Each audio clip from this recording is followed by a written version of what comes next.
Malini Devi multi speciality hospital, Christian Peta, 5వ line, Kavali. Doctor Guttipati Malinidevi, MBBS, MS, OBGY, కాన్పులు మరియు గర్భకోశ వ్యాధి నిపుణులు. మాలినీదేవి మల్టీ స్పెషాలిటీ హాస్పిటల్ నందు అందించు వైద్య సేవలు: సాధారణ కాన్పులు, సిజేరియన్లు, లాప్రోస్కోపిక్ ద్వారా గర్భసంచికి సంబంధించిన ఆపరేషన్లు, ట్యూబెక్టమీ, పిల్లలు లేకుండా operation, high risk pregnancy, ectopic pregnancy మరియు గర్భసంచి నీటి బుడగలు, గర్భసంచి జారిన ఆపరేషన్లు, రొమ్ముగడ్డలకు చికిత్స, నెలసరి ఇబ్బందులకు చికిత్స, మెనోపాజ్ సమస్యలకు చికిత్స చేయబడును. స్త్రీలకు సంబంధించిన అన్ని సమస్యలకు చికిత్స చేయబడును. పిల్లలు లేని వారికి ప్రత్యేక చికిత్స కలదు. ముఖ్య గమనిక: మా హాస్పిటల్ నందు కాన్పోయిన తరువాత తల్లి బిడ్డను ఉచితంగా మా వాహనంలో క్షేమంగా ఇంటికి చేర్చబడును.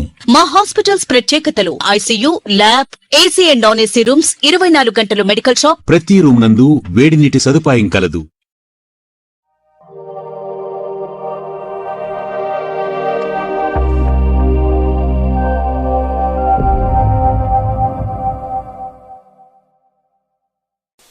Welcome to CMD news. నా పేరు కామాక్షి.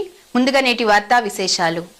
నెల్లూరు జిల్లా బోగోలు మండలం కొండబిట్రగుంటలో శ్రీ ప్రసన్న వెంకటేశ్వర స్వామి బ్రహ్మోత్సవాలు భక్తి శ్రద్ధలతో కొనసాగుతున్న వేళ కొండబిట్రగుంట గ్రామస్తులు స్వామివారి భక్తుడు రావి వినయ్ కుటుంబ సభ్యులు నిర్వహిస్తున్న అన్నదాన కార్యక్రమం గత 8 సంవత్సరాలుగా బ్రహ్మోత్సవాల సమయంలో స్వామివారి సన్నిధికి విచ్చేసే వేలాది మంది భక్తులకు నిస్వార్థంగా అన్నదానం నిర్వహిస్తూ వస్తున్న రావి వినయ్ కుటుంబం ఈ ఏడాది కూడా అదే భక్తిభావంతో కార్యక్రమాన్ని ప్రారంభించింది.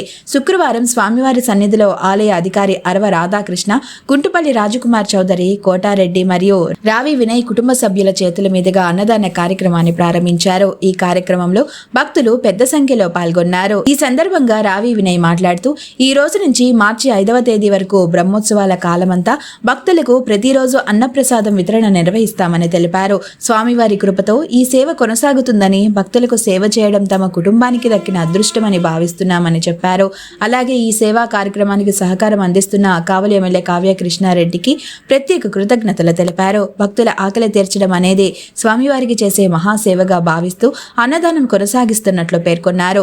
అన్నదానం మహాదానం అనే వాక్యానికి అర్థం చాటుతూ కొండబిట్రగుంటలో భక్తి సేవాభావం కలిగిన ఈ కార్యక్రమం భక్తుల హృదయాలను స్పృశిస్తోంది. బ్రహ్మోత్సవాల వేళ స్వామి నామస్మరణల మధ్య జరుగుతున్న ఈ అన్నదాన సేవ ప్రత్యేక ఆకర్షణగా నిలిచింది. ఈ కార్యక్రమంలో ఆలయ అధికారి అరవ రాధాకృష్ణ, గుంటుపల్లి రాజకుమార్ చౌదరి, తుమ్మల కోటారెడ్డి, వల్లేరి కిరణ్ కుమార్, ఐటీడీపీ అధ్యక్షులు గోచుపాతల సంజయ్ తదితరులు పాల్గొన్నారు.